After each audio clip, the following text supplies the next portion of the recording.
I'm Kyle Parker. It's October 24th, 1776, and government troops have just routed George Washington's rebellious troops from the battlefield of White Plains. Hey, ready! Reset!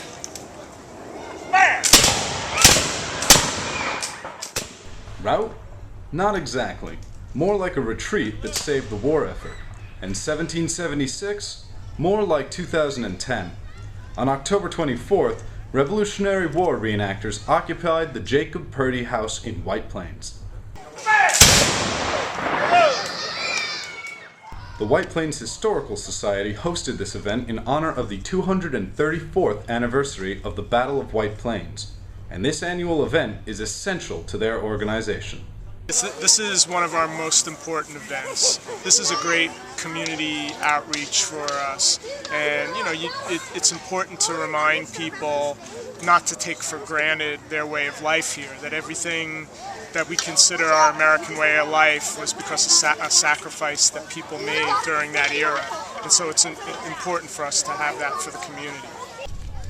From redcoats to rebels, local enthusiasts gave visitors a chance to see what a small encampment was like.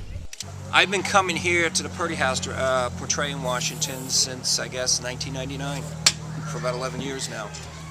So you think you're doing a service to the house, right? Yeah, exactly.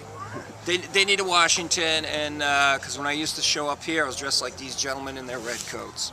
Yeah, it's a nice little event. I mean, it's good for the public. Obviously you wish more people show up, but that's okay. You get a decent amount.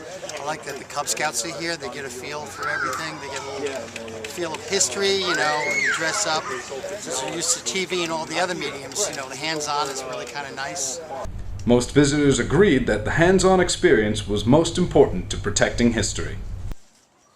The importance of having the kids here also, the Boy Scouts and Girl Scouts, and the education that we could forward to them, letting them know that some of this you can't read in the book. You actually have to come to see this house. It's all about exposure, I believe. You expose the children while they're young to see what it was like. It's actually the reenactments here. It's great. I like it. I think it's a great time just to see what it's like now and then. And if it were not for the event, locals may not have known that White Plains was so significant. You may not know that some houses are built over mass graves, George Washington used the Purdy House, and the story of the Headless Horseman comes from this very battle. The Purdy House encampment was another chance for history to come alive. I'm Kyle Parker for The Brick.